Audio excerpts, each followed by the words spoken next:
আসসালামু আলাইকুম, কেমন আছেন সবাই? আশা করছি সবাই খুব ভালো আছেন। আমরাও আলহামদুলিল্লাহ ভালো আছি। সকাল সকাল একটু আজকে বাজারে গেলাম। ঘরে বাজার সদাই শেষ হয়ে গিয়েছিল, গিয়ে আসলে বেশি কিছু পাইনি, যেতে যেতে লেট হয়ে গিয়েছিল। ইলিশ মাছ এনেছিলাম, চিংড়ি মাছ এনেছি, আর মুরগি এনেছিলাম কিছু। সাবাহাতের তো এই তিনটা জিনিস হলেই হয়ে যায় আলহামদুলিল্লাহ। তো যাই হোক, অন্য মাছও কিনতে চেয়েছিলাম, বাট পাইনি। এরপরে বাসায় আসার পরে দুষ্টু বাচ্চাটা বলল যে তাকে চিকেন একটু ওভেনে গরম করে দিতে। তো আমি বললাম যে আচ্ছা ঠিক আছে নাও। তো আরও মোমো ছিল, তারপরে ললি ছিল, এগুলো সে খেলো। এরপরে তাড়াহুড়া করে রান্না করতে চলে আসলাম। আজকে সাবাহাতের দাদুমণি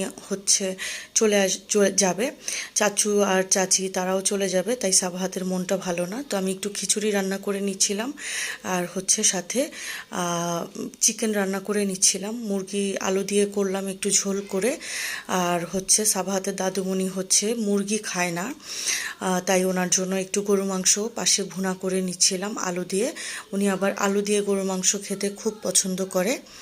তো ওনাদের জন্যই রান্নাবান্না করছিলাম তাড়াহুড়া করে, ওনারা আবার বিকালেই চলে যাবে। তো আমি বাজার থেকে আসার আগেই সব কিছু একটু টুকটাক আমি আগেই রেডি করে রেখে গিয়েছিলাম, যাতে এসে যাতে আমি কাজ সেরে ফেলতে পারি। তো যাই হোক, ওনারা খাওয়া দাওয়া করে চলে গেলেন, কিন্তু যাওয়ার আগে সাবাহাতের চাচু তার জন্য এই ফুচকাগুলো দিয়ে গিয়েছে। ও বাইরে গিয়েছিল, আসার সময় সাবাহাতের জন্য ফুচকা নিয়ে এসেছে। তো তারা চলে গেছে, আর আমি একটু পরে দিব ভেবেছিলাম, তারপর আবার ভুলে গিয়েছি। এরপরে তাকে দিয়েছি 2 রকমের টক এনেছিল। তো সাবাহাত যেটা মিষ্টি টক সেটা বসে বসে খাচ্ছে। তাকে বললাম যে আমি ভিতরে ডালটা ঢুকিয়ে দিব চটপটি। তো বলল যে না, সে শুধু ফুচকার মধ্যে মিষ্টি টক দিয়ে সে খাবে। কি অদ্ভুত খাবার, আমি বুঝি না।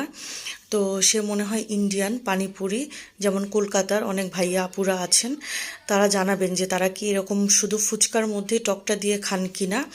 আমাদের এই দুষ্টু সাবারটা ঠিক তেমন করেই খায়। আমি যদিও কখনো খাইনি এভাবে শুধু টক দিয়ে, তবে আমি কি করলাম আজকে একটা ট্রাই করেছি, তবে খেতে কিন্তু মন্দ লাগে না। তো যাই হোক, তার অনেক ঝাল পেয়েছে, এরপরেও সে খাচ্ছে। কি বলবো আর এই দুষ্টু বাচ্চাটার কথা। এরপরে আমাকে বললো যে আমাকে পানি দাও। তো যাই হোক, পানি নিল। পানি নেওয়ার পরে সে তারপরে আবার সে টকটা খেলো। এরপরে তার মন খারাপ, তার দাদুমণি আর তার বোন চলে গিয়েছে। তো আমাকে বলছিল মাম্মা আসো আমরা টিভিতে কিছু দেখি। তো আমি বললাম যে আচ্ছা ঠিক আছে চলো, তোমার মন ভালো করার জন্য ট্রাই করি।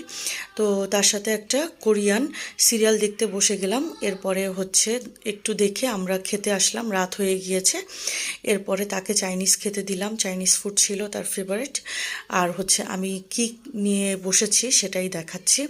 আমার ফ্রিজে আলু ভাজা দেখে মনে হলো যে একটু পান্তা ভাত খাই, অল্প করে একটু ভাত নিলাম।